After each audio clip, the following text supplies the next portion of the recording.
ಆಕಾಶವಾಣಿ ಮೈಸೂರು. ವೃತ್ತಿ ಮಾರ್ಗದರ್ಶನ ಕೇಳುಗರೆ, ಇಂದಿನ ವೃತ್ತಿ ಮಾರ್ಗದರ್ಶನ ಕಾರ್ಯಕ್ರಮದಲ್ಲಿ ಮ್ಯಾನೇಜ್ಮೆಂಟ್ ಸ್ಟಡೀಸ್ ವಿಷಯದಲ್ಲಿ ಇರುವ ಅಧ್ಯಯನ ಮತ್ತು ವೃತ್ತಿಪರ ಅವಕಾಶಗಳು ಈ ಕುರಿತು ಮಂಡ್ಯ ಜಿಲ್ಲೆ ಚಿನಕುರಳಿಯ ಎಸ್ಟಿಜಿ ಪ್ರಥಮ ದರ್ಜೆ ಕಾಲೇಜಿನ ಪ್ರಾಂಶುಪಾಲರಾದ ಡಾ ನಿಶಾಂತ್ ಎ ನಾಯ್ಡು ಅವರೊಂದಿಗೆ ಮಾತುಕತೆ ಕೇಳುವಿರಿ.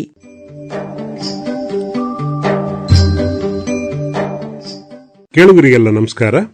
ವೃತ್ತಿ ಮಾರ್ಗದರ್ಶನ ಕಾರ್ಯಕ್ರಮಕ್ಕೆ ಸುಸ್ವಾಗತ. ಕೇಳುಗರೆ, ಮ್ಯಾನೇಜ್ಮೆಂಟ್ ಸ್ಟಡೀಸ್ ಅನ್ನೋ ವಿಷಯ ಕೇಳಿದ್ದೀರಿ.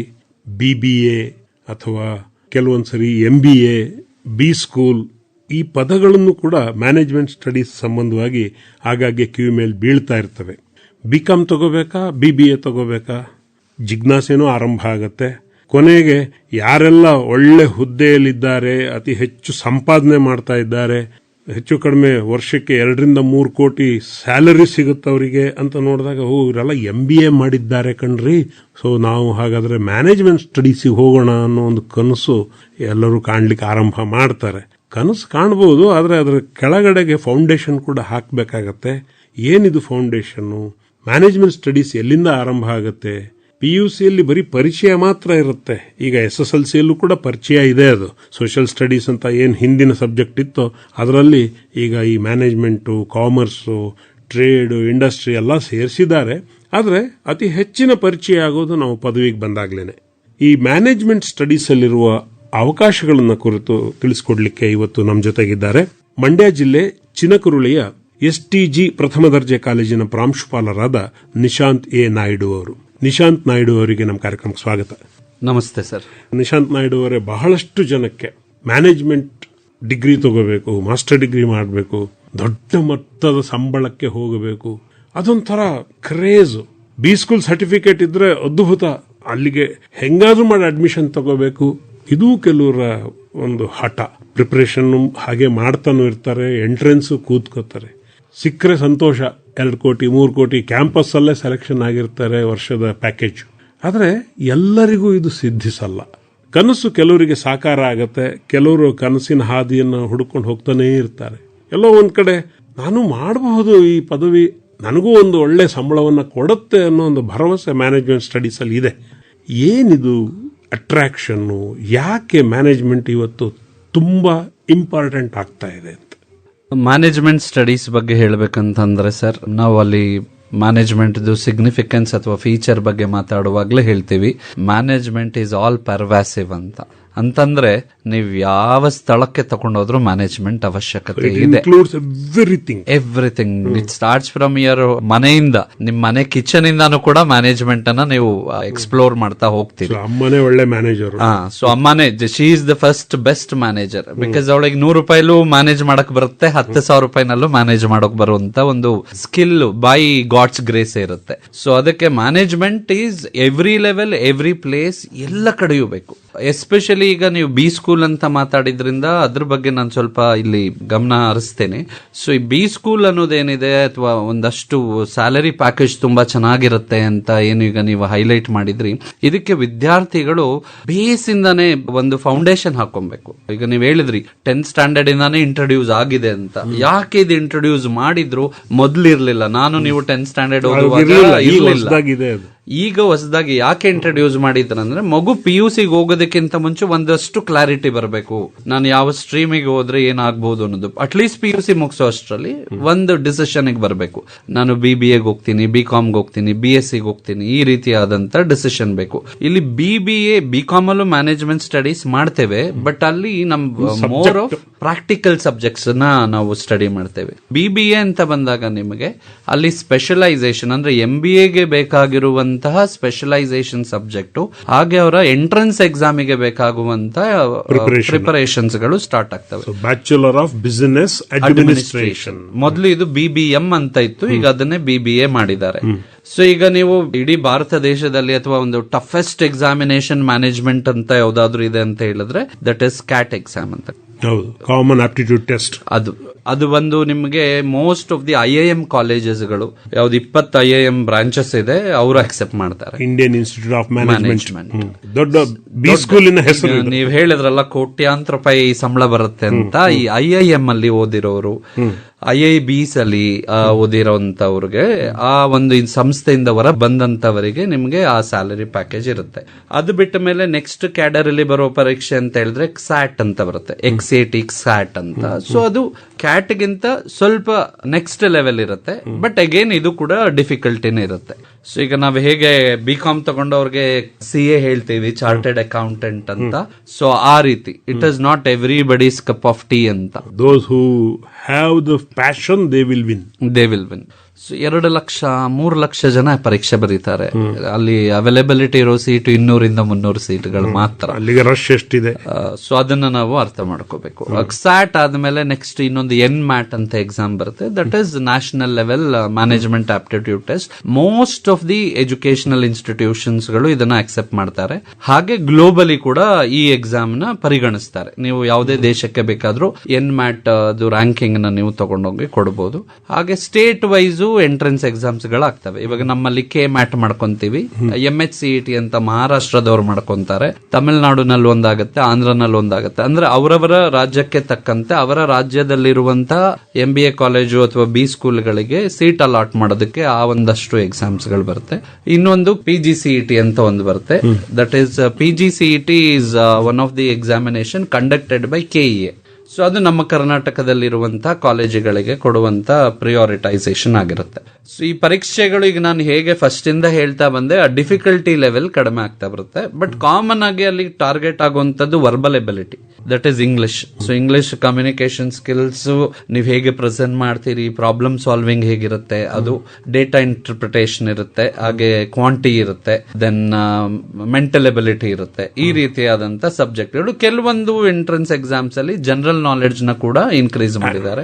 ಬಟ್ ಕ್ಯಾಟಿನ ವಿಶೇಷತೆ ಯಾಕೆ ಅದನ್ನ ಅಷ್ಟು ಮೇಲೆ ಮಾಡ್ತೀವಿ ಅಂದ್ರೆ ಟೀಟಾ ಎಕ್ಸಾಮ್ ಫಾರ್ಮೆಟ್ ನ ಫಾಲೋ ಮಾಡ್ತಾರೆ. ಅಂದ್ರೆ ಕಂಪ್ಯೂಟರ್ ಬೈಸ್ಡ್ ಎಕ್ಸಾಮ್ ಅಲ್ಲೇ ನಿಮ್ ಕ್ವೆಶ್ಚನ್ ಇರುತ್ತೆ, ಕ್ವೆಶ್ಚನ್ ಕೆಳಗಡೆ ಆಪ್ಷನ್ ಇರಲ್ಲ, ಟೇಬಲ್ ಕೊಟ್ಟಿರ್ತಾನೆ, ಒಂದು ಬಾಕ್ಸ್ ಕೊಟ್ಟಿರ್ತಾನೆ. ಆ ಬಾಕ್ಸ್ ನಲ್ಲಿ ವಿದ್ಯಾರ್ಥಿಗಳು ಉತ್ತರನ ಟೈಪ್ ಮಾಡಿ ಹಾಕ್ಬೇಕು. ಸೊ ಅದೊಂದು ಯೂನಿಕ್ ಫೀಚರ್ ಆ ಎಕ್ಸಾಮ್ ಇದು. ಅದಕ್ಕೆ ಅದು ಟಾಪ್ ಲೆವೆಲ್ ಗೆ ಹೋಗ್ತದೆ. ಅದಾದ್ಮೇಲೆ ಕ್ಸಾಟ್ ನೆಕ್ಸ್ಟ್ ಲೆವೆಲ್ಗೆ ಬರ್ತಾ ಯಾವ್ದಾವ್ದು ಎಂಟ್ರೆನ್ಸ್ ಎಕ್ಸಾಮ್ ಬರುತ್ತೆ. ಈ ಎಲ್ಲಾ ಫೌಂಡೇಶನ್ಗಳು ನಿಮ್ಗೆ BBA ಇಂದ ಸಿಗುತ್ತೆ. ಲಾಜಿಕ್ ಇಲ್ಲಿ ತುಂಬಾ ಕೆಲಸ ಮಾಡುತ್ತೆ. ಅನೇಕ ಬಾರಿ MBA ಎಕ್ಸಾಮ್ ನ ಕ್ರ್ಯಾಕ್ ಮಾಡಿದವರು ಇಂಜಿನಿಯರಿಂಗ್ ವಿದ್ಯಾರ್ಥಿಗಳು. ಯಾಕೆ ಅಂದ್ರೆ ಅವರಿಗೆ ಲಾಜಿಕ್ ಚೆನ್ನಾಗಿ ಗೊತ್ತು. So logic and mathematical ability ಅವರಿಗೆ ಮುಂದೆ ಕರ್ಕೊಂಡ್ಬಿಡುತ್ತೆ. ಈ ಮಾಮೂಲು BBA ಅಥವಾ BBM ಹಳೆಯ ವಿದ್ಯಾರ್ಥಿಗಳು ಏನ್ ಕಷ್ಟಪಟ್ಟಿದ್ರಲ್ಲ, ಅದು ಅವರಿಗೆ ಸ್ವಲ್ಪ ರಿಲ್ಯಾಕ್ಸ್ ಅನ್ಸುತ್ತೆ. ಹಾಗಾಗಿ ಗಾಬರಿ ಆಗುವಂಥದ್ದಿಲ್ಲ. ಇನ್ ಜನರಲ್ ನಾಲೆಜು ದಿನನಿತ್ಯ ನೀವು ಪೇಪರ್ ಓದೋದು, ಟಿವಿ ನೋಡೋದು ಅಥವಾ ರೇಡಿಯೋ ಕೇಳೋದು ಇಷ್ಟು ಮಾಡ್ತಾ ಇದ್ರೆ ದೇಶ ವಿದೇಶಗಳ ಒಂದು ಆಪ್ಟಿಟ್ಯೂಡ್ ಪರೀಕ್ಷೆ ಏನ್ ಬಹಳ ಕಷ್ಟ ಅಲ್ಲ. ಇವರು ಓದಿರಲ್ಲ. ಸತ್ಯ, ಇದು ಅಡ್ವಾನ್ಸ್ಡ್ ಅಪ್ಲಿಕೇಶನ್ ಇರುತ್ತೆ ಅಷ್ಟೇ. ನಾವೇನ್ ಕಲ್ತಿದ್ದೀವಿ ಅದನ್ನೇ ಅಡ್ವಾನ್ಸ್ ಲೆವೆಲ್ ಅಲ್ಲಿ ಅಪ್ಲಿಕೇಶನ್ ಮಾಡಬೇಕು. ಈಗ ನೀವು ಸರಿಯಾಗಿ ಹೇಳಿದ್ರಿ ಓದಿರಲ್ಲ ಅಂತ. ನಾನು ಅಬ್ಸರ್ವ್ ಮಾಡಿದ್ರ ಪ್ರಕಾರ ಎಷ್ಟೋ ವಿದ್ಯಾರ್ಥಿಗಳಿಗೆ ಈ ರೀತಿಯಾದಂತ ಪರೀಕ್ಷೆಗಳಿದೆ ಅನ್ನೋದೇ ಗೊತ್ತಿರೋದಿಲ್ಲ. ಎಲ್ಲಿವರೆಗೆ ಅಂತ ಹೇಳಿದ್ರೆ ಅವ್ರು ಡಿಗ್ರಿ ಮುಗಿಸದ ಮೇಲೆ ಯೋಚನೆ ಮಾಡ್ತಾರೆ, ನಾನು MCom MBA ಮಾಸ್ಟರ್ಸ್ ಮಾಡ್ಬೇಕಂದ್ರೆ ಎಂಟ್ರೆನ್ಸ್ ಎಕ್ಸಾಮ್ ಕಂಪಲ್ಸರಿ ಇದೆ ಅನ್ನೋದು ಅವ್ರಿಗೆ ಅರಿವಿಗೆ ಬಂದಿರೋದಿಲ್ಲ. ಇಲ್ಲಿ ಅವೇರ್ನೆಸ್ ನ ಕೊರತೆ ಇದೆ. ಸೊ ಅವೇರ್ನೆಸ್ ಅನ್ನ ನೀವು ಈ ಒಂದು ವೇದಿಕೆಯ ಮೂಲಕ ಕ್ರಿಯೇಟ್ ಮಾಡ್ತಾ ಇರೋದಕ್ಕೆ ನನ್ನ ಕಡೆಯಿಂದ ನಿಮ್ಮ ವಾಣಿಗೆ ಅನಂತ ಹೃತ್ಪೂರ್ವಕ ಧನ್ಯವಾದಗಳು. ಯಾಕೆಂದ್ರೆ ಇದ್ರ ನೆಸೆಸಿಟಿ ಅಷ್ಟು ಇದೆ. ಅಂದ್ರೆ ವಿದ್ಯಾರ್ಥಿಗಳಿಗೆ ತಲುಪಬೇಕು. ಈಗ MBA ನ ತಗೊಳ್ಳೋದಾದ್ರೆ 2 ಕ್ಯಾಟಗರಿ ಮಾಡ್ತೀವಿ. ಒಂದು PGDM ಅಂತ ಕರಿತೀವಿ, post graduate diploma in management. ಇನ್ನೊಂದು MBA. ಇವೆರಡಕ್ಕೂ ಏನ್ ವ್ಯತ್ಯಾಸ? MBA ಬಂದು UGC ಅಂಡರ್ ಬರುತ್ತೆ, PGDM ಬಂದು AICTE ಅಂಡರ್ ಬರುತ್ತೆ, all India council for technical education. So ಈಗ MBA ನ ಟೆಕ್ನಿಕಲ್ ಕೆಡರ್ಗೂ ತಗೊಂಡಿದ್ದಾರೆ as a post graduate diploma course ತರ. ವೆರಾಸ್ MBA ಅಂತ ಬಂದಾಗ ಯೂನಿವರ್ಸಿಟಿ ಸರ್ಟಿಫೈಡ್ ಕೋರ್ಸ್ ಆಗಿರ್ತದೆ. ಅದು ಮಾಸ್ಟರ್ಸ್ ಅನ್ನೋ ಲೆಕ್ಕಕ್ಕೆ ಇದನ್ನು ಮಾಸ್ಟರ್ಸ್ ಲೆಕ್ಕನೇ, ಡ್ಯೂರೇಷನ್ 2 ಇರುತ್ತೆ. ಸೊ ಇಲ್ಲಿ ಏನು ದೊಡ್ಡ ವ್ಯತ್ಯಾಸ ಅಂದ್ರೆ ನಮ್ಮ ಟ್ರೆಡಿಷನಲ್ ವೇನಲ್ಲಿ, ಟ್ರೆಡಿಷನಲ್ ಸ್ಕೂಲಿಂಗ್ ಸಿಸ್ಟಮ್ ಅಲ್ಲಿ ಏನ್ ಕಲಿತಾ ಇದ್ವಿ ಅದೇ ರೀತಿ MBA ನಲ್ಲಿ UGC ಅಂಡರ್ ಅಲ್ಲಿ ಬರುವಂತಹ ಸಿಲೆಬಸ್, ಕ್ಲಾಸ್ ರೂಮ್ ಲೆಕ್ಚರಿಂಗು ಇದೇ ಪ್ಯಾಟರ್ನ್ ಅಲ್ಲಿ ನಾವು ಕಲಿತಾವ್. Classic pattern. ಬಟ್ ಈ PGDM ಅಥವಾ ಈ AICT ಅಂಡರ್ ಅಲ್ಲಿ ಬರೋರಿಗೆ ಒಂದ್ ಅಡ್ವಾಂಟೇಜ್ ಏನಂದ್ರೆ ಅವರು ರಿಯಲ್ ಟೈಮ್ ಇಂಡಸ್ಟ್ರಿ ಕನೆಕ್ಟಿವಿಟಿಯಲ್ಲಿ ಇರ್ತಾರೆ. ಆ ಇಂಡಸ್ಟ್ರಿಯಲ್ ನೀಡ್ಸ್ ಗೆ ತಕ್ಕಂತೆ ಅವರ ಸಿಲೆಬಸ್ ಗಳನ್ನ ಫ್ರೇಮ್ ಮಾಡ್ತಾ ಹೋಗ್ತಾರೆ. ಹಾಗೆ ಆ ಅಡ್ವಾನ್ಸ್ಡ್ ಮೆಥಡಾಲಜಿನ ಕ್ಲಾಸ್ ರೂಮ್ ಅಲ್ಲಿ ಇಂಪ್ಲಿಮೆಂಟ್ ಮಾಡ್ತಾರೆ. ಹಾಗೆ ಈ PGDM ಗಳು ಸಾಧಾರಣವಾಗಿ ಒಂದಷ್ಟು ಎಕ್ಸ್ಟ್ರಾ ಸ್ಕಿಲ್ ಬೇಸ್ಡ್ ಆಗಿ ವರ್ಕ್ ಮಾಡ್ತಾರೆ. ಸೊ ಹಾಗಂತ MBA ನಲ್ಲಿ ಮಾಡೋದಿಲ್ಲ ಅಂತಲ್ಲ, ಅಲ್ಲೂ ಮಾಡ್ತಾ ಇದ್ದಾರೆ, ಕಲಿತಾರೆ, ಇಲ್ಲಿ ಇಂಪ್ಲಿಮೆಂಟ್ ಮಾಡ್ತಾರೆ. ಅದು ಫ್ಯೂಷನ್ ತರ, ಅಂದ್ರೆ ಕ್ಲಾಸಿಕಲ್ ಅಂಡ್ ಮಾಡರ್ನ್ ಫ್ಯೂಷನ್ ಎರಡೂ ಮಿಕ್ಸ್ ಆಗಿ ನಡೆಯುತ್ತೆ MBA ನಲ್ಲಿ. ಬಟ್ PGDM ಅಂತ ಬಂದಾಗ ಕಂಪ್ಲೀಟ್ ಮಾಡರ್ನೈಸ್ ಆಗೇ ಮಾಡ್ತಾರೆ. ಇನ್ನು ಅಲ್ಟ್ರಾ ಮಾಡರ್ನ್ ಯಾಕಂದ್ರೆ ಹೊರಗಡೆನೂ ಕರ್ಕೊಂಡು ಹೋಗ್ತಾರೆ ಅವರು, ಮತ್ತೆ ಬೇರೆ ಬೇರೆ ಕಡೆ ಅವರಿಗೆ ಪ್ರಾಕ್ಟಿಕಲ್ ಆಗಿ ಪ್ಲೇಸು ಮಾಡಿರ್ತಾರೆ. ಹೌದು, ಇಂಟರ್ನ್ಶಿಪ್ ಕಂಪಲ್ಸರಿ ಅಲ್ಲಿ 6 ತಿಂಗಳ ಇಂಟರ್ನ್ಶಿಪ್ ನೀವು ಮಾಡಲೇಬೇಕು PGDM ಅಲ್ಲಿ. ನನ್ನದೇ ಎಷ್ಟೋ ವಿದ್ಯಾರ್ಥಿಗಳು ಹೋಗಿ ಈಗ ಇಂಟರ್ನ್ಶಿಪ್ ಎಲ್ಲ ಮಾಡ್ತಾ ಇದ್ದಾರೆ. ಹಾಗೆ ಅದು ಒಂದು ಸಬ್ ಸ್ಟ್ಯಾಂಡರ್ಡ್ ಲೆವೆಲ್ ಅಲ್ಲಿ ಇರೋದಿಲ್ಲ ಇಂಟರ್ನ್ಶಿಪ್. ಇಟ್ ವಿಲ್ ಬಿ ಒಳ್ಳೆ ಒಳ್ಳೆ ಕಂಪನಿಗಳಿಗೆನೆ ಅವರು ಇಂಟರ್ನ್ಶಿಪ್ ಗೆ ಕ್ಯಾಂಪಸ್ ಇಂದಾನೆ ಹಾಕೊಟ್ಬಿಡ್ತಾರೆ. ಸೊ ಯಾಕೆ MBAಗೂ PGDMಗೂ ಇಷ್ಟು ವ್ಯತ್ಯಾಸಗಳು ಬರುತ್ತೆ ಅಂದ್ರೆ, MBA ನಲ್ಲೂ ಪ್ಲೇಸ್ಮೆಂಟ್ ಇರುತ್ತೆ, PGDM ಅಲ್ಲೂ ಪ್ಲೇಸ್ಮೆಂಟ್ ಇರುತ್ತೆ, ಬಟ್ ಕ್ಯಾಡರ್ ಡಿಫರೆನ್ಸ್ ಆಗುತ್ತೆ. ಸೊ ಈಗ ದೊಡ್ಡ ದೊಡ್ಡ MNC ಕಂಪನಿಗಳು, ಈವನ್ ಫಾರಿನ್ ವೆಂಚರ್ಸ್ ಗೆ ಕೂಡ ಈಸಿಯಾಗಿ PGDM ಇಂದ ಹೋಗ್ಬಿಡ್ತಾರೆ. ಬಟ್ ಈಗ ನಮ್ MBA ಅಂತ ತಗೊಳ್ಳುವಾಗ that becomes A regular PG certificate ತರಾನೇ ಆಗ್ತದೆ. ಸೊ ಅಲ್ಲೆಲ್ಲೋ ಒಂದ್ ಕಡೆ ಕಾಂಪ್ರಮೈಸ್ ಆಗ್ತೀವಿ.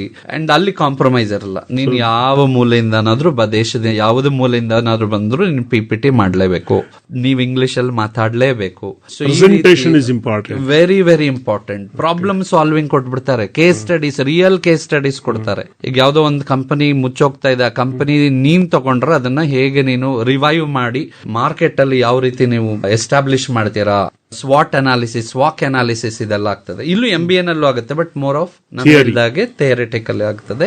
ಇಲ್ಲಿ ಬರುವಾಗ ಪ್ರಾಕ್ಟಿಕಲ್ ಆಸ್ಪೆಕ್ಟ್ ಅಲ್ಲಿ ಆಗುತ್ತೆ. ಎಷ್ಟು ಬ್ರಾಂಚ್ಗಳು ಇದ್ದಾವೆ ಇದರಲ್ಲಿ? ಯಾಕಂದ್ರೆ ನೀವು ಹೇಳಿದಾಗೆ PGDM ಅಲ್ಲಿ ಅವರು ಹೆಚ್ಚು ಗಮನ ಕೊಡ್ತಾರೆ ಫೈನಾನ್ಸ್ ಗಿಂತ. ಇಲ್ಲಿ MBA ನವರು ಫಿನಾನ್ಸ್ ಜಾಸ್ತಿ ಗಮನ ಕೊಡ್ತಾರೆ HR ಗಿಂತ. ಅಲ್ಲಿ ಇಂಡಸ್ಟ್ರಿಯಲ್ಲಿ ಮ್ಯಾನೇಜ್ಮೆಂಟ್ ಆನ್ ದಟ್ ಸೈಡ್, ಇಡೀ ಇಂಡಸ್ಟ್ರಿಯನ್ನು ಮ್ಯಾನೇಜ್ ಮಾಡೋರು ಬೇಕಾಗಿರುತ್ತೆ. ಹಾಗಾಗಿ HR ಮ್ಯಾನೇಜರ್ ಅಂತ ಹೇಳಿದ್ರೆ ಕೀ ಪೊಸಿಷನ್ ಅಲ್ಲಿ.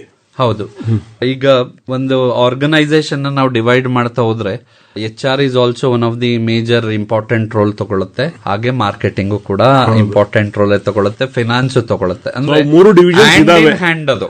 ನಾವು even production, supply chain management, logistic management, ಈಗ ಇನ್ನೂ ಎಷ್ಟು ಸೇರಿದಾವೆ ಎಲ್ಲವೂ. ಈಗ ಅಗ್ರಿಕಲ್ಚರ್ ಮ್ಯಾನೇಜ್ಮೆಂಟ್ ಸೇರಿದೆ. ಸೊ ಈಗ BSc ಅಗ್ರಿಕಲ್ಚರ್ ಮಾಡಿ ಬಂದವರಿಗೂ ಕೂಡ ಒಂದು MBA ಡಿಗ್ರಿ ಅವಾರ್ಡ್ ಆಗ್ಬೇಕಂತ ಹೇಳಿ MBA ಇನ್ ಅಗ್ರಿಕಲ್ಚರ್ ಅಂತ ಕೂಡ ಒಂದು ಸ್ಟ್ರೀಮ್ ಓಪನ್ ಆಗಿದೆ. ಹೌದು, ಡಾಕ್ಟರ್ಗೂ ಬಂತು. ಹೌದು. ಸೊ ಈ ರೀತಿ ಮೆಡಿಕಲ್ ಮ್ಯಾನೇಜ್ಮೆಂಟ್ ಅಂತ ಹೇಳಿ, ಹಾಸ್ಪಿಟಲ್ ಮ್ಯಾನೇಜ್ಮೆಂಟ್, ಅಡ್ಮಿನಿಸ್ಟ್ರೇಟಿವ್ ಮ್ಯಾನೇಜ್ಮೆಂಟ್ ಅಂತ ಇದೆ.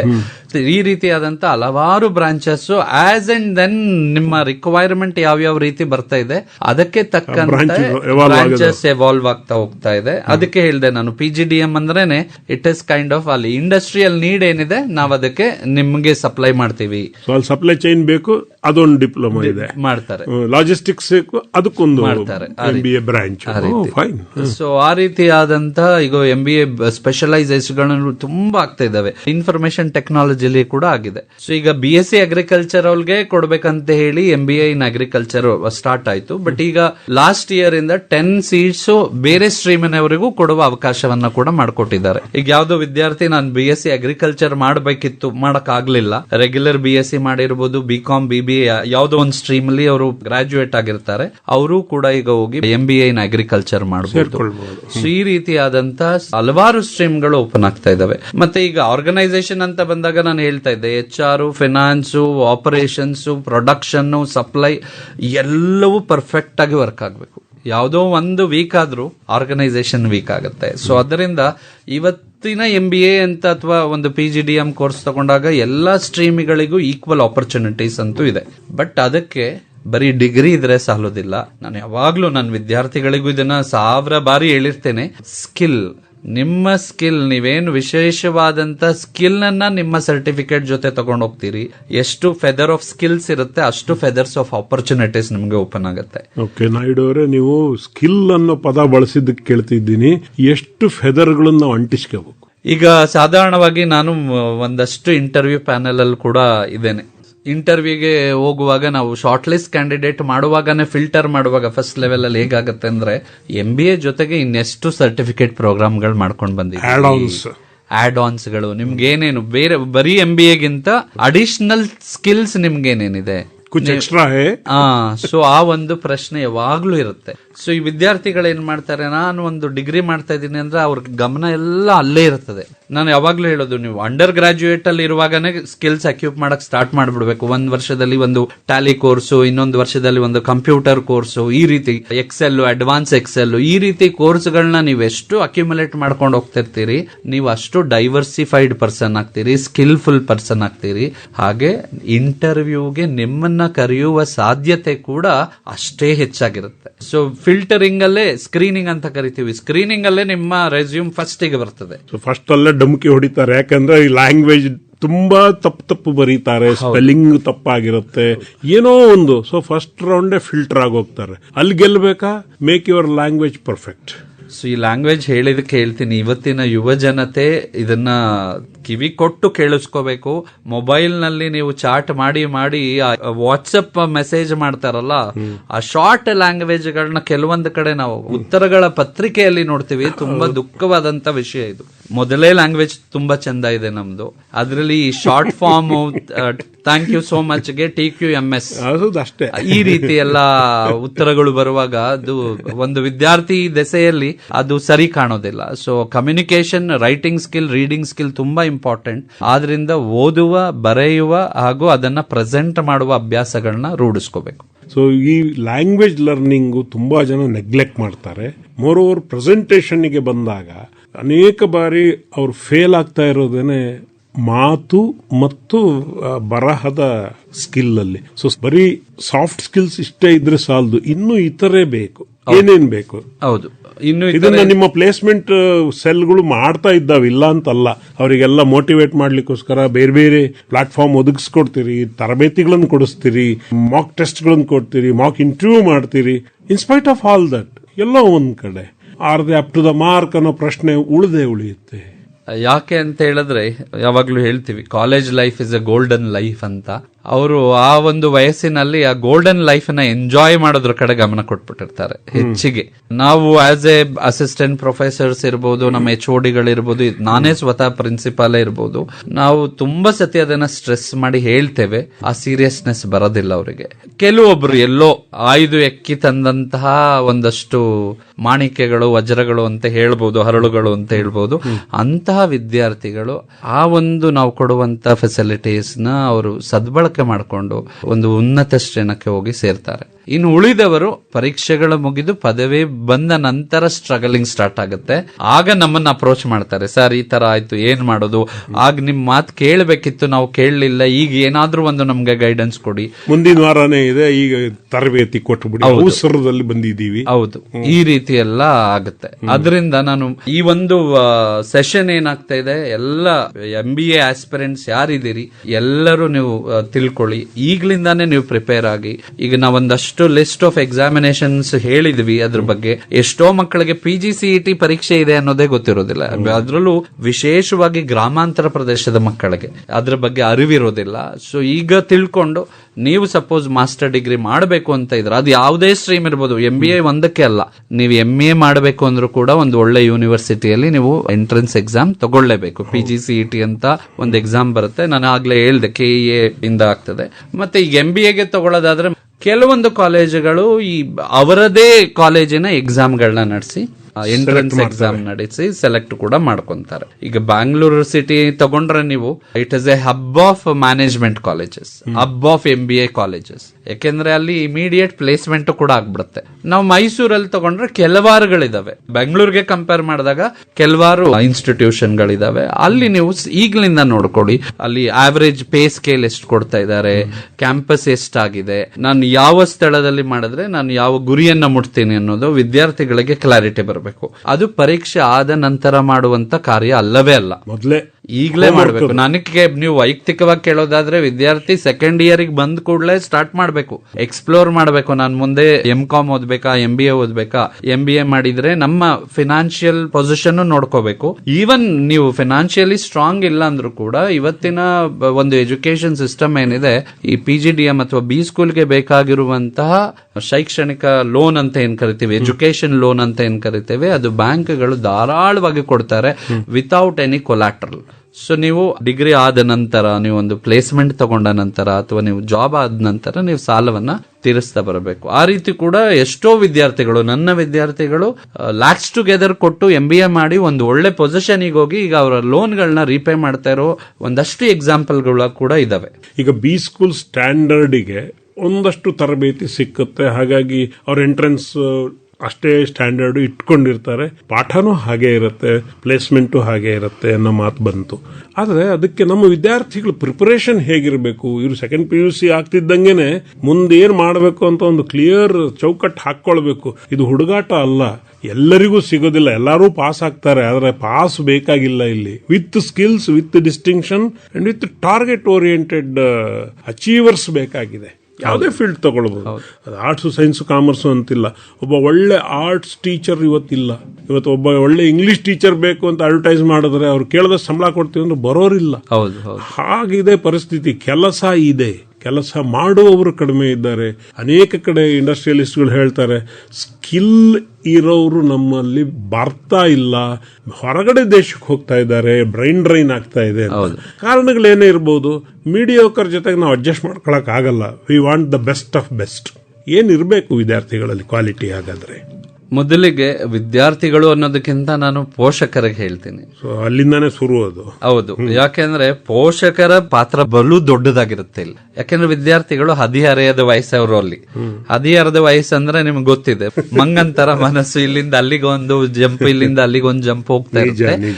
ಅದಕ್ಕೆ ಸೂಕ್ತವಾಗಿ ಮಾರ್ಗದರ್ಶನ ಕಾಲೇಜ್ ಕಡೆಯಿಂದ ಒಂದ್ ಕಡೆ ಬರ್ತಾ ಇದ್ರೆ, ಮನೆಯಲ್ಲಿ ಪೋಷಕರ ಕಡೆಯಿಂದ ಒಂದು ಬರ್ತಾ ಇರ್ಬೇಕು. ಇಲ್ಲಿ ಎಷ್ಟೋ ಸರ್ತಿ ಏನಾಗತ್ತೆ ಅಂದ್ರೆ, ಯಾರನ್ನೋ ಕರ್ಕೊಂಡ್ ಬರ್ತಾರೆ, ಅವ್ರ ಕೈಲಿ ಹೇಳಿಸ್ತಾರೆ, ಅವ್ರು ಹೇಳಿದ್ದೆ ಸರಿ ಅನ್ನೋ ರೀತಿ ಆಗ್ತದೆ. ಅಡ್ವೈಸ್ ಮಾಡಿಸ್ತಾರೆ. So advisors are always good, but adaptation of advice ಯಾವುದು ನನ್ನ ಮಗನಿಗೆ ಸೂಟಬಲ್ ಅನ್ನೋದು ಒಂದು ಡಿಸಿಷನ್ ಸರಿಯಾದ ಸಮಯದಲ್ಲಿ ಆಗಬೇಕು. ಅದಾಗಬೇಕಂದ್ರೆ ಪೋಷಕರ ಜೊತೆಗೆ ವಿದ್ಯಾರ್ಥಿ ನಿಲ್ಬೇಕು, ವಿದ್ಯಾರ್ಥಿಯ ಜೊತೆಗೆ ಅವರ ಟೀಚರ್ಸ್ಗಳು ಅಥವಾ ಗುರುಗಳು ಯಾರಿರ್ತಾರೆ ಅವ್ರು ನಿಲ್ಬೇಕು. ಇವ್ರ ಮೂವರದು ಒಂದು ಇಂಪಾರ್ಟೆಂಟ್ ರೋಲ್ ಆಗಿರುತ್ತೆ. ಈ ಮೂರು ಜನ ಕರೆಕ್ಟ್ ಆಗಿ ಒಂದು ಡಿಸಿಷನ್ ನ ತಗೊಂಡ್ರೆ ಆ ಮಗು ಮುಟ್ಟಬೇಕಾದಂತ ಗುರಿಯನ್ನ ಖಂಡಿತ ಮುಟ್ಟತಾನೆ. ಒಳ್ಳೆ ಒಂದು ಗುರುವಿನ ಮಾರ್ಗದರ್ಶನ ಬೇಕು, ಹಾಗೆ ಪೋಷಕರ ಮಾರ್ಗದರ್ಶನವೂ ಬೇಕು. ಸೊ ಓದೋದಕ್ಕೆ ನಾವು ಆಯ್ಕೆ ಮಾಡ್ಕೊಳ್ಳೋ ಕೋರ್ಸ್ ಇದೆಯಲ್ಲ, ಅದ್ರ ಜೊತೆಗೆ ಈ ಎಲ್ಲ ಕ್ವಾಲಿಟಿ ನಾವೇ ಹುಟ್ಟಿಸ್ಕೋಬೇಕು, ಅಥವಾ ತಂದೆ ತಾಯಿಗಳು ಆ ಮಕ್ಕಳಲ್ಲಿ ಅದನ್ನು ಕಲಿಸ್ಲಿಕ್ಕೆ ಪ್ರಯತ್ನ ಮಾಡಬೇಕು. ಹಠ ಮಾಡಿ ಕೆಲವರು ಓದೋದಕ್ಕೆ ಹೋಗೋದಿಲ್ಲ, ಸುಮ್ಮನೆ ಗೋಲ್ಡನ್ ಲೈಫ್ ಎಂಜಾಯ್ ಮಾಡಿಬಿಟ್ಟು ಆನಂತರ ಪರಿತಪಿಸೋದಿದೆಯಲ್ಲ, ಇದು ಕಷ್ಟ. ಸೊ ಲ್ಯಾಂಗ್ವೇಜ್, ಇತರೆ ಸ್ಕಿಲ್ಗಳು, ಮತ್ತೆ ಈಗ ಕಂಪ್ಯೂಟರ್ ಕಂಪಲ್ಸರಿ ಇದೆ, networking, data base, data management ಬೇಕೇ ಬೇಕಾಗುತ್ತೆ. ಇವೆಲ್ಲವನ್ನ ಕಲ್ತ್ಕೊಂಡು MBA ಅಥವಾ ಇದು PG ಡಿಪ್ಲೊಮಾ ಇನ್ ಮ್ಯಾನೇಜ್ಮೆಂಟ್ ಮಾಡೋರಿಗೂ, ನಾನು ಓದ್ದೆ ಸರ್ಟಿಫಿಕೇಟ್ ತಗೊಂಡೆ ಅನ್ನೋರಿಗೂ ಒಂದು ವ್ಯತ್ಯಾಸ ಇದೆ. ಖಂಡಿತ ವ್ಯತ್ಯಾಸ ಇದೆ. ಯಾಕೆಂದ್ರೆ ಅದಕ್ಕೆ ನಾನು ಹೇಳಿದೆ, ಅವರು ಒಳ್ಳೆ ಒಳ್ಳೆ MNC ಕಂಪನಿಯಲ್ಲಿ ಅವರ ಸ್ಟಾರ್ಟಿಂಗ್ ಪೇ ಸ್ಕೇಲ್ ನಾನು ನೋಡಿದಂತೆ ಒಂದು 12 lakhs per annum ಅಂತ ಹೇಳ್ತಾರೆ. 10ರಿಂದ 12 ಲಕ್ಷ ಸ್ಟಾರ್ಟಿಂಗ್ ಎಂಟ್ರಿ ಲೆವೆಲ್, 8ರಿಂದ 10 ಲಕ್ಷ ಅಥವಾ 10ರಿಂದ 12 ಲಕ್ಷ ಪ್ಯಾಕೇಜ್ ಬರ್ತಾರೆ. ಅಂದ್ರೆ ಅವರ ಬೇಸಿಕ್ ಪೇ ಸ್ಕೇಲ್ ಅವ್ರಿಗೆ ಸ್ಟಾರ್ಟ್ ಆಗೋದು 70-80 ಸಾವಿರದಿಂದ ಒಂದು ತಿಂಗಳಿಗೆ ಸಂಬಳ ಸ್ಟಾರ್ಟ್ ಆಗ್ಬಿಟ್ಟಿರುತ್ತೆ. ಅವ್ರಿಗೆ ಒಂದು 5 ವರ್ಷ ಸರ್ವಿಸ್ ಆದ್ರೆ ಅವ್ರು ನೆಕ್ಸ್ಟ್ ಲೆವೆಲ್ಗೆ ಹೋಗ್ತಾರೆ. ಈಗ ಇನ್ನೊಂದು ಕ್ಯಾಟಗರಿ, ಈಗ ನಾವು ಮಾತಾಡುವಾಗ ಹೇಳಿದ್ವಿ ಸರ್ಟಿಫಿಕೇಟ್, ನಾನು MBA ಮಾಡಿದ್ದೀನಿ ಅಂತ ಬರೀ ಯಾವುದೇ ರೀತಿಯಾದಂತ ಸ್ಕಿಲ್ ನ ಎಕ್ವಿಪ್ ಮಾಡ್ಕೊಳ್ದೆ ಇದ್ರೆ ಅವರ ಏನು ಸ್ಯಾಲರಿ ಪ್ಯಾಕೇಜ್ ಬರುತ್ತೆ ಅದು 2ರಿಂದ 3 ಲಕ್ಷದ ಒಳಗಡೆ ನಿಂತೋಗ್ಬಿಡುತ್ತೆ. ಸೊ ಈ ಒಂದು ಎಲ್ಲ ವಿದ್ಯಾರ್ಥಿಗಳು ತಿಳ್ಕೋಬೇಕು, ಸ್ಕಿಲ್ ತುಂಬಾ ಇಂಪಾರ್ಟೆಂಟು. ನಾನು ಯಾವಾಗ್ಲೂ ಹೇಳ್ತೇನೆ, ಇನ್ನ ಫೈನಲ್ ಇಯರ್ಗೆ ಈಗ ಮೊನ್ನೆ ಹೇಳ್ತಾ ಇದ್ದೆ ನಾನು, ಈಗ ನಮ್ಗೆ ಸೆಮಿಸ್ಟರ್, ಈವನ್ ಸೆಮಿಸ್ಟರ್ ಸ್ಟಾರ್ಟ್ ಆಯ್ತು. ಇನ್ನು 3.5 ತಿಂಗಳಲ್ಲಿ ನಿಮ್ಮನ್ನ ನೀವು ಸೇಲ್ ಮಾಡ್ಕೋಬೇಕು. ಉತ್ತಮವಾದಂತ ಬ್ರಾಂಡಿಂಗ್ ಆಗಬೇಕು, ಪ್ಯಾಕೇಜ್ ಆಗಬೇಕು, ಕಂಟೆಂಟ್ ಇರಬೇಕು, ಮನೆಯವರು ಒಪ್ಬೇಕು. ಇದಿಷ್ಟು ಆದ್ರೆ ಆ ಕಾಂಬಿನೇಷನ್ ಅಲ್ಲಿ ಇದ್ರೆ ಮಾತ್ರ ನೀವು ಒಂದು ಉತ್ತಮವಾದಂತ ಪ್ರಾಡಕ್ಟ್ ಆಗಿ ಹೊರಗಡೆ ಹೋಗ್ತೀರಿ. ಈಗಲಿಂದ ನೀವು ಯಾವ ರೀತಿ ನಾನು ಯಾವ ಬಣ್ಣದ್ದಿರಬೇಕು, ಕಂಟೆಂಟ್ ಏನಿರಬೇಕು ಎಲ್ಲವನ್ನು ತುಂಬಿಕೊಳ್ಳಿ. You are the designer of your future. Yes, ಅದನ್ನೇ ಅಲ್ವಾ ವಿವೇಕಾನಂದರು ಹೇಳಿದ್ದು, ನಿನ್ನ ಭವಿಷ್ಯದ ಶಿಲ್ಪಿ ನೀನೆ. ಅವರೇ ಒಬ್ಬ ಒಳ್ಳೆ ಮ್ಯಾನೇಜ್ಮೆಂಟ್ ಗುರು. ಹಿ ಲರ್ನ್ಡ್ ಎವ್ರಿಥಿಂಗ್. ಇವತ್ತು ನಿಮ್ಮ ಮ್ಯಾನೇಜ್ಮೆಂಟ್ ಏನು ಥಿಯರಿಗಳು ಹೇಳ್ತಾರೆ, ಅವರು ಅದಕ್ಕೆ ಜೀವಂತ ಉದಾಹರಣೆನೇ ಆಗಿದ್ರು. ಒಬ್ಬ ಮ್ಯಾನೇಜ್ಮೆಂಟ್ ಗುರುವಾಗಿ ಅವ್ರನ್ನ ಗುರುತಿಸಿದವ್ರು ಬಹಳ ಕಡಿಮೆ. ಹಿ ಆರ್ಗನೈಸ್ಡ್, ಹಿ ಪ್ರೋಬ್ಡ್, ಹಿ ಟ್ರೈನ್ಡ್.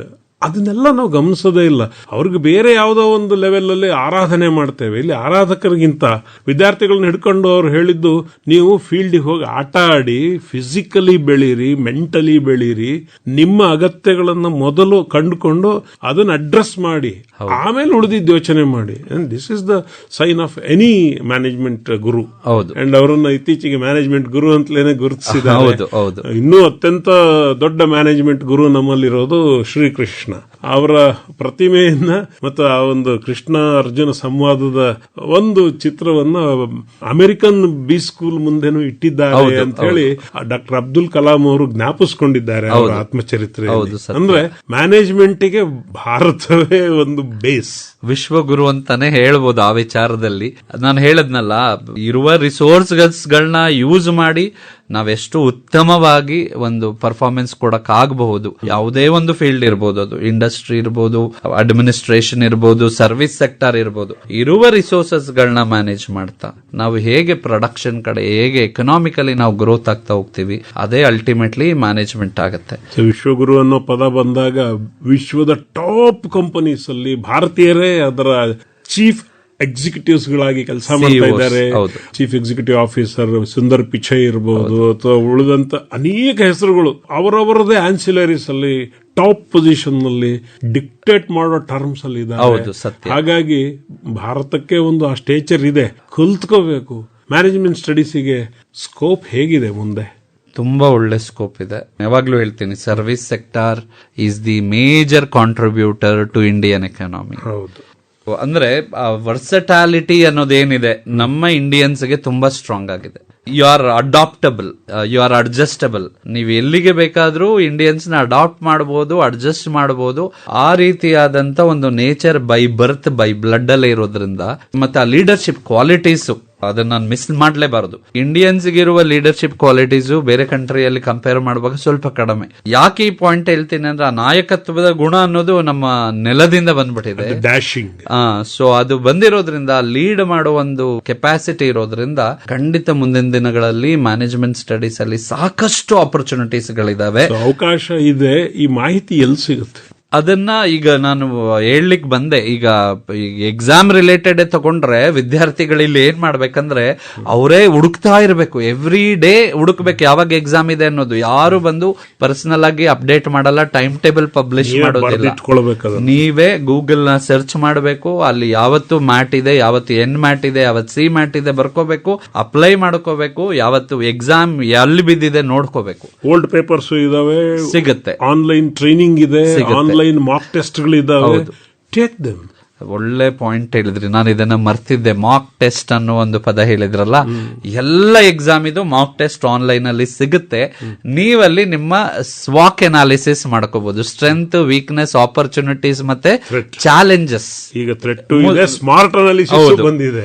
ಸೊ ಸ್ವಾಟ್ ಬಂದು ನಾನು ಓದುವಾಗಿದ್ದು ಥ್ರೆಟ್ ಅಂತ ತಗೋಬೇಕಿತ್ತು. ಈಗ every threat is a challenge. So you challenge it, convert it into opportunity ಅಂತ. ಇನ್ನು ಸ್ಮಾರ್ಟ್ ಅಂತ ಬಂದಿದೆ. ಸೊ ಸ್ಮಾರ್ಟ್ ಅನಾಲಿಸಿಸ್ ಮೇಲೆ ಡೆವಲಪ್ ಆಗ್ತದೆ. ಇನ್ನು ಹೊಸದೇನೋ ಇದೆ.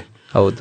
ಡಾಕ್ಟರ್ ನಿಶಾಂತ್ ನಾಯ್ಡು ಅವರ ಇವತ್ತಿನ ಈ ಒಂದು ಕಾರ್ಯಕ್ರಮದಲ್ಲಿ ಮ್ಯಾನೇಜ್ಮೆಂಟ್ ಸ್ಟಡೀಸ್ ಅಲ್ಲಿ ಏನೆಲ್ಲ ಅವಕಾಶಗಳಿದೆ, ಏನ್ ಎಂಟ್ರೆನ್ಸ್ ಎಕ್ಸಾಮ್ಸ್ ಇದಾವೆ, ಹೇಗೆ ಪ್ರಿಪೇರ್ ಆಗಬೇಕು, ಯಾವ ತರ ಆಪರ್ಚುನಿಟಿ ಬೆಳೀತಾ ಇದೆ ಈ ಫೀಲ್ಡ್ ಅಲ್ಲಿ, ಎಲ್ಲ ಮಾಹಿತಿ ಕೊಟ್ಟಿದ್ದೀರಿ. PUC ಓದ್ತಾ ಇರೋ ಸಂದರ್ಭದಲ್ಲೇನೆ ಡಿಸೈಡ್ ಮಾಡಬಹುದು, ತಂದೆ ತಾಯಿಗಳು ಕೂಡ ಯೋಚನೆ ಮಾಡಬಹುದು, ಮ್ಯಾನೇಜ್ಮೆಂಟ್ ಎವರ್ ಗ್ರೋಯಿಂಗ್ ಫೀಲ್ಡ್ ಇದು ಅನ್ನೋದು ಅರ್ಥ ಆಗಿದೆ ಎಲ್ರಿಗೂ. ಆ ಕಡೆ ಯೋಚನೆ ಮಾಡ್ತಾರೆ ಅಂತ ಹೇಳಿ ನಾವು ಕೂಡ ಭಾವಿಸ್ತೇವೆ. ಇಷ್ಟೆಲ್ಲ ಮಾಹಿತಿ ಕೊಟ್ಟಿದ್ದಕ್ಕೆ ನಮ್ಮೆಲ್ಲ ಕೇಳುಗರ ಪರವಾಗಿ ತಮಗೆ ತುಂಬ ಹೃದಯ ಧನ್ಯವಾದಗಳು. ನಮಸ್ಕಾರ. ಧನ್ಯವಾದಗಳು ಸರ್. ಹಾಗೆ ಈ ರೀತಿಯಾದಂಥ ಯುವ ವಿದ್ಯಾರ್ಥಿಗಳಿಗೆ ಅವಶ್ಯಕತೆ ಇರುವಂತ ಕಾರ್ಯಕ್ರಮಗಳು ಮತ್ತಷ್ಟು ಬರಲಿ ಅಂತ ಕೇಳ್ತೇನೆ. ನಿಮಗೂ ಕೂಡ ಧನ್ಯವಾದಗಳು. Thank you.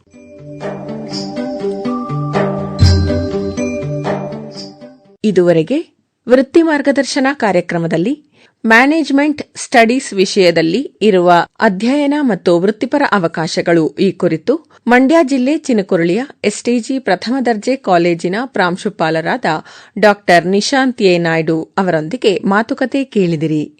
ಇವರೊಂದಿಗೆ ಭಾಗವಹಿಸಿದ್ದವರು ಬೇದ್ರೆ ಮಂಜುನಾಥ್. ಸಂಕಲನ ತೇಜಸ್ವಿನಿ ಗಿರೀಶ್. ಈ ಕಾರ್ಯಕ್ರಮ ಆಕಾಶವಾಣಿ ಮೈಸೂರು ಕೇಂದ್ರದಿಂದ ಪ್ರಸಾರವಾಯಿತು.